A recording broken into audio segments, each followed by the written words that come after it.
The gravest mistake one can make in these fleeting hours is to presume that the shadows clinging to the familiar corners of your own world are the only ones capable of devouring light. For from the ancient lands, where the rising sun often bathes forgotten shrines in crimson, a darkness stirs. It is a darkness born of sorrows so profound, of acts so unspeakable, that its chill will seek you out, even across the vast and different oceans. Tonight, the veil thins, and I who have witnessed the forbidden shall unveil 5 grim legends from the heart of Japan, tales etched in dried blood and whispered through cracked mirrors that will leave you breathless, entangled in their chilling embrace. Belief in the everyday, the mundane comfort of what we perceive as reality, is a fragile shield against the truth that lies just beyond its shimmering surface. In the hushed stillness before dawn, when the veil between worlds is thinnest, I often find myself standing on the precipice of forgotten lore, observing the spectral dance of entities that defy comprehension. Japanese folklore, in particular, possesses a unique ability to twist the ordinary into the terrifying, to find horror not in grand monsters, but in the intimate, the almost imperceptible flaws of our own existence. They know how to burrow into the deepest crevices of our minds, planting seeds of fear that blossom into waking nightmares. Tonight we descend into that abyss, a journey through spectral tales that have festered in the collective consciousness of a nation, tales that have stained the very essence of its ancient soil. These are not mere stories, they are echoes, reverberating warnings from the other side, omens that cling to the unsuspecting. Prepare yourselves, for the light you crave will not penetrate the depths we are about to explore. Dim the lamps, draw the curtains, and listen closely, for the whispers from beyond have found their way to your ears, their urgency growing with each passing moment. Many among you have felt the primal fear of what lurks beneath the bed, or within the cavernous darkness of a wardrobe. Those primordial fears, born of childhood innocence, shattered by unseen presences. We conjure images of grotesque beasts, shadow-clad figures that prey on our vulnerability in the dead of night. Yet, Japan, in its infinite capacity for macabre creativity, has birthed an entity far more insidious, one that does not require the vastness of an open space, but thrives in the claustrophobic confines of your very home. This being does not hide in grand, imposing shadows, but in the almost invisible fissures that scar your dwelling. I speak of Ene Kono Ene, or the cracked child, a specter that claims the tiny overlooked imperfections of your abode as its domain.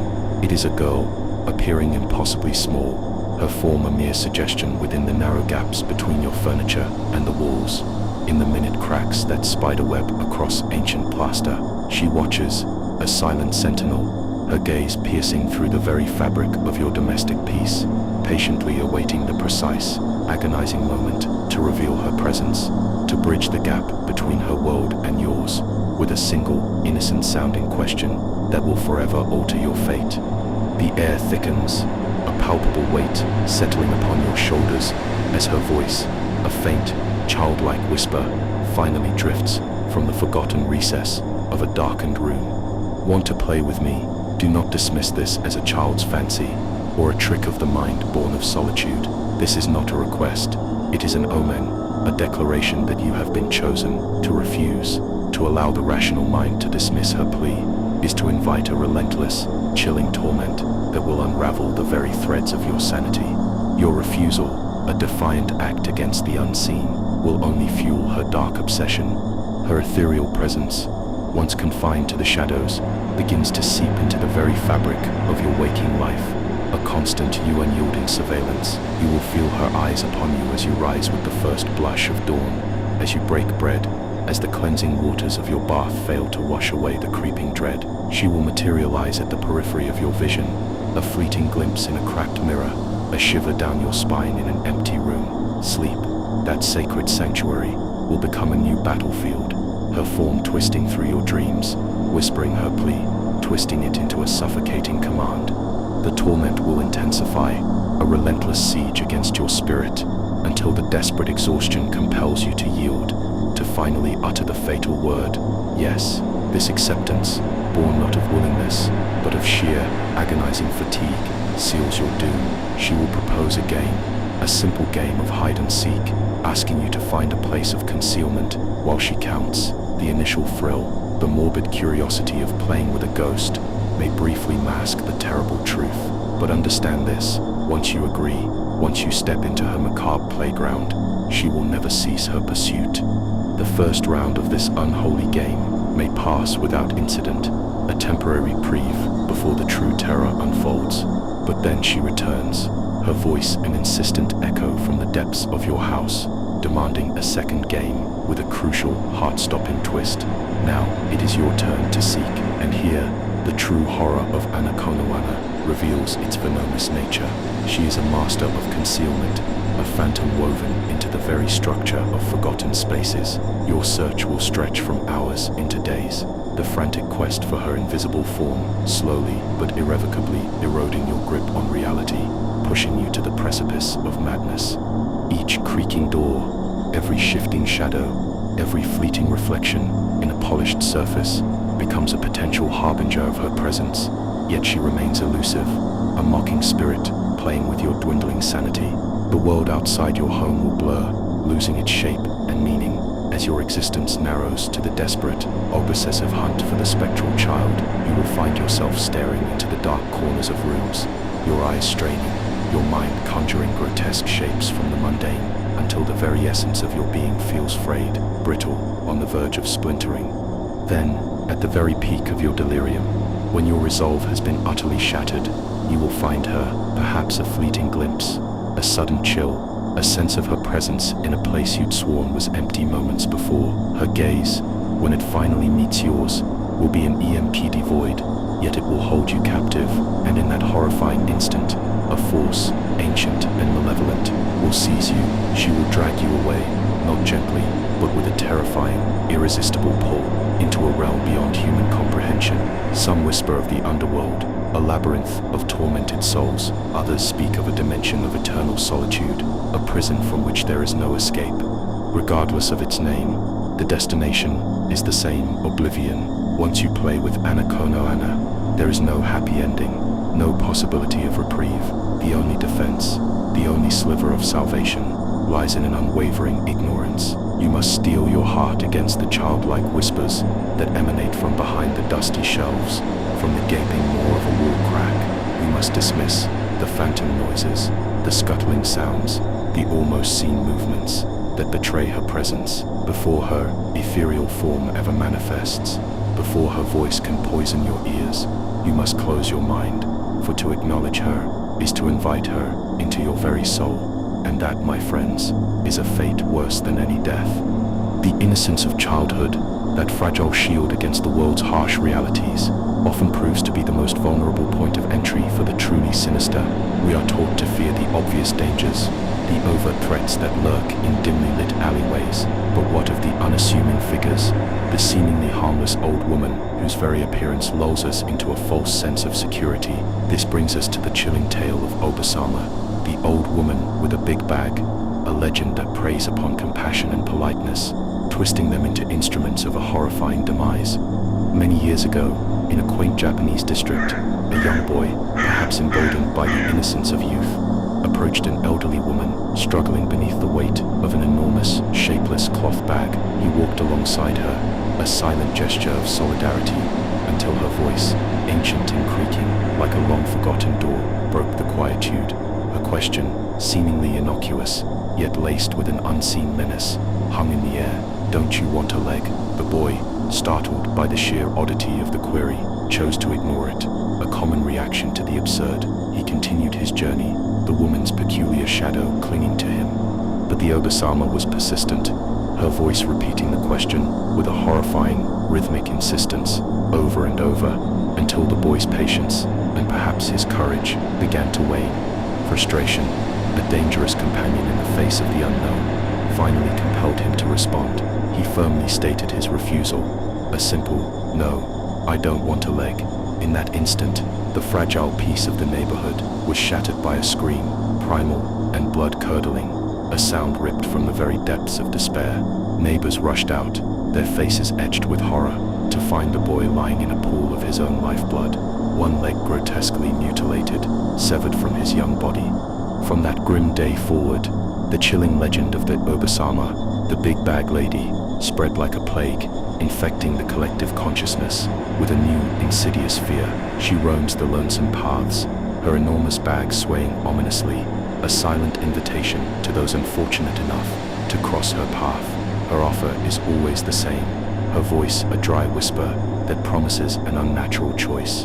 Don't you want a leg? To refuse, as the unfortunate boy discovered, is to invite the most brutal, immediate consequence, a terrible dismemberment, a sudden, agonizing severance from your own flesh, leaving you bleeding into the dust, irrevocably broken.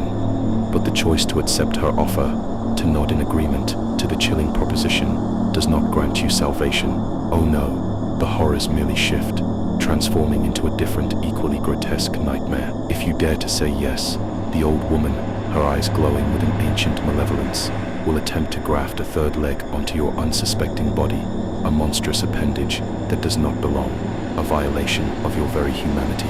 It is a slow, agonizing process of forced integration, a grotesque mockery of life that leaves you twisted, transformed into something unnatural, an abomination tethered to an unwanted limb. The terror then is absolute, a no-win scenario devised by a being of pure, unadulterated malice. What hope remains when both refusal and acceptance lead to such unspeakable fates? The whispers from beyond, however, sometimes carry a desperate, cruel solution, a warning that demands a sacrifice of the innocent. They say the only escape, the sole path to preserve your own wretched existence, is to offer up another. You must provide the Obasama with the address of a friend, a loved one, anyone, and instruct her to visit them, for they, you must claim, are interested in her morbid offer.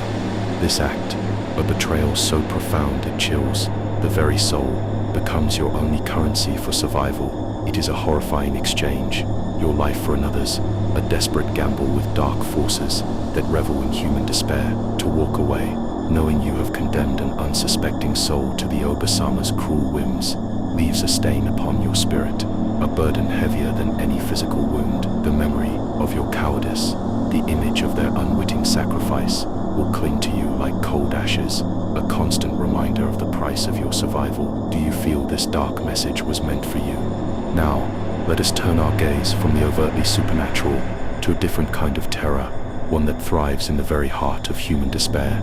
In the esteemed halls of Tsukuba University, where intellect and ambition intertwine, a legend whispers, not of ghouls or demons, but of a quiet, relentless agony that can claim a soul without a single scream. This is the tale of the girl who looked at the stars, a story devoid of phantoms, yet it carves a deeper, more profound sense of dread into the observer, for it reveals the true, unvarnished horror that can bloom in the silence of human suffering. Years ago, a young student, weary from his studies, walked the familiar path back to his campus apartment under the cloak of night. His eyes, perhaps drawn by a flicker of light, caught sight of a silhouette in a distant window. It was a girl, standing perfectly still, her face upturned towards the celestial tapestry above. He paused, intrigued, and followed her gaze. The night sky that evening was an unparalleled spectacle, a breathtaking vista of twinkling constellations, a cosmic dance that filled him with awe. He understood then why she stood there, lost in its silent grandeur. This quiet, shared moment, though unknown to the girl, sparked a nascent interest within the young man. He continued his journey home, the beauty of the stars and the mystery of the girl lingering in his thoughts. The following night, almost instinctively, he sought her out again. There she was, a solitary figure framed against the cosmic backdrop, her unwavering gaze fixed upon the heavens. This ritual repeated itself over several days, transforming his initial curiosity into something akin to attraction, a silent, growing affection for this enigmatic girl who seemed to share his reverence for the night sky. He believed her to be a kindred spirit, a fellow lover of the cosmos, perhaps an aspiring astronomer lost in the profound beauty of distant worlds. Day by day, his feelings deepened, yet a shyness, a fear of disrupting the sacred silence of her ritual, held him back from approaching her. He observed from afar, a silent admirer, content to share this unspoken connection across the distance. He crafted a romantic narrative around her, weaving stories of shared passions, ignorant of the truth that was slowly, inexorably twisting into a grotesque mockery of his innocent affections. One evening, a thick blanket of clouds obscured the stars, shrouding the sky in an impenetrable darkness. A pang of disappointment struck the young man. He knew with a heavy heart that his stargazing companion would not be at her window tonight. Yet, as he approached the familiar building, a chilling sensation crept over him, a flicker of movement, a familiar silhouette. There she was, even without the celestial spectacle. She stood, her form unwavering, still gazing upwards into the featureless void, as if searching for a truth only she could perceive. This sight, so unexpected, ignited a desperate courage within him. The heavy, oppressive atmosphere, the very air, thick with an unspoken dread, pushed him forward. He resolved in that moment to cast aside his shyness, to finally speak to this mysterious girl, to introduce himself and confess his shared passion for the stars. He made his way to her apartment, his heart pounding not just with excitement, but with a growing, indefinable unease. The door, to his surprise, was ajar, a silent, gaping maw, inviting him into a scene he could never have imagined, a scene that would forever scar the landscape of his memory, leaving an indelible imprint of cold ashes and broken dreams. He pushed the door open, calling out to her, his voice a tremor in the sudden, echoing silence of the apartment. No answer. He called again, a desperate plea into the void, but only the heavy silence responded, a silence that seemed to thicken with each passing second, growing into an oppressive presence. A chilling premonition, a whisper of doom, crawled through his veins. He moved deeper into the apartment, his footsteps heavy, until he entered a room, and there, bathed in the faint, melancholic glow from the window, he saw her. The sight that greeted him was not the celestial romanticism he had envisioned, but a vision of pure, unadulterated horror. The girl was there, yes, but not as he had imagined. She hung suspended, a macabre pendulum, a rope cruelly biting into her neck, a broken cross against the backdrop of the window he had watched for so many nights. Her face, pale and lifeless, was indeed turned towards the heavens, forced into an eternal upward gaze by the very weight of her lifeless body, swaying gently in the unseen currents of the room. She was not watching the stars, for there were none. She was staring into the cold, empty abyss, her final, desperate act preserved in a horrifying tableau. The stars she sought were not in the sky, but perhaps in the final, fleeting moments of her own agonizing ascent. The horror of this scene, devoid of any spectral entity, is far more potent than any monster. It is the chilling realization of profound unseen suffering, a silent despair that festered behind a window, disguised by the cosmic beauty of the night sky. The boy, who believed he saw a kindred spirit, had instead witnessed the slow, agonizing descent of a soul, mistaking her silent plea for a shared passion. This tale is a stark, disturbing warning. Sometimes the greatest terror lies not in what lurks in the shadows, but in the unseen battles waged in the light, in the loneliness that can drive a soul to such an ultimate, desperate act. Do you feel this dark message was meant for you? Every soul that joins feeds the voice that whispers from the darkness, so consider joining our shadowed community by subscribing and liking this video if you dare. From the quiet, devastating despair of the human heart, we now turn to a creature of terrifying, almost mythical proportions, a being that stalks the rural landscapes of Japan, a shadow that inspires a primal, ancestral dread. Some might draw comparisons to the popular Western legend of Slender Man for its towering stature and unsettling presence, but the entity known as Hachishakusama, or the 8 feet tall lady, possesses a distinct, chilling terror that is uniquely its own. She is an ancient horror, once contained, now free, her hunger fixed on the most innocent among us. The legend whispers of Hachishakusama being bound within small, unassuming statues, her immense power confined to these inert vessels for centuries.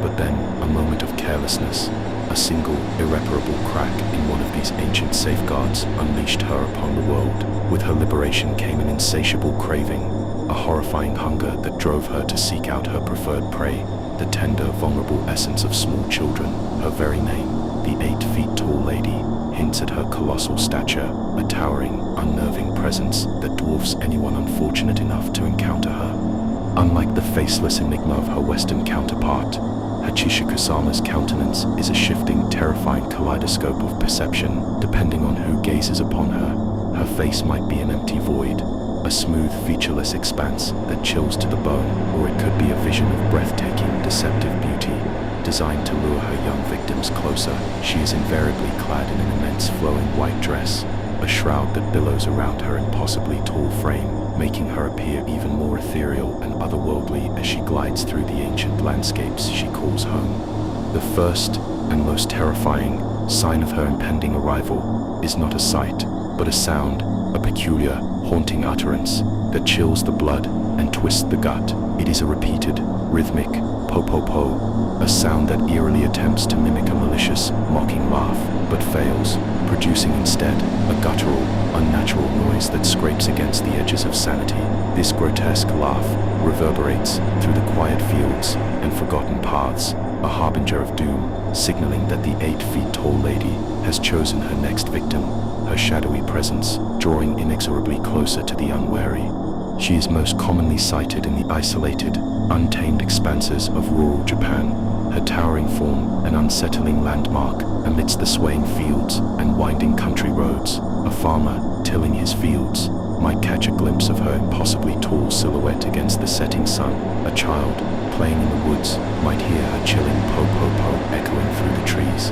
Though undoubtedly monstrous, a being of immense destructive power, she does not always immediately succeed in her predatory endeavors. Some children, by sheer luck or an unexplainable instinct, manage to evade her initial grasp. But Hachishakusama is not a creature easily deterred. Her persistence is as relentless as the ticking of a death clock, her resolve to claim her chosen prey, unyielding. Should a child manage to escape her initial pursuit, the terror does not end. In fact, it only truly begins. The gravest, most urgent warning whispered by those who know her lore is this: if you survive an encounter with Hachishakusama, you must, without hesitation, without looking back, abandon your home, your family, your very life in that place. You must move far away, to a distance so vast that her long shadowy reach cannot find you. For if you remain, if you dare to tempt fate by lingering in her territory, she will return. She will escalate her efforts, employing every dark art and supernatural strength at her command to ensnare her prey.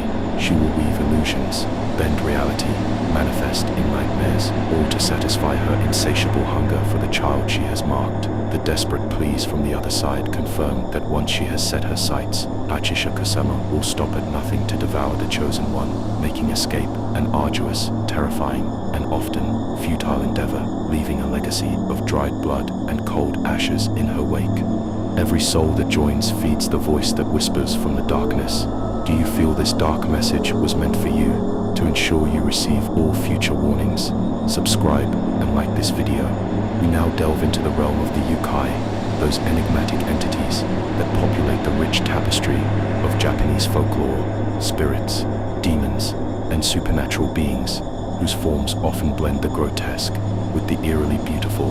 Among these, few are as captivatingly terrifying as Jorōgumo, the hoar spider, a creature of seductive malice, whose very existence is a testament to the twisted beauty of ancient horror. She is a predator of men, a master of deception, her venomous embrace an invitation to a slow, agonizing demise. The Jorōgumo is not born, but rather transformed, evolving from an ordinary golden orb weaver spider, a creature of intricate webs and silent patience. After 400 years of diligent existence, weaving her deadly silken traps under the indifferent gaze of the moon, this spider undergoes a horrifying metamorphosis. Ancient magic, whispered from the unseen corners of the world, imbues her with extraordinary powers, shattering her arachnid form and reshaping it into something altogether more sinister, more alluring. She emerges as a woman of breathtaking, almost supernatural beauty, her true nature hidden beneath a veneer of human perfection.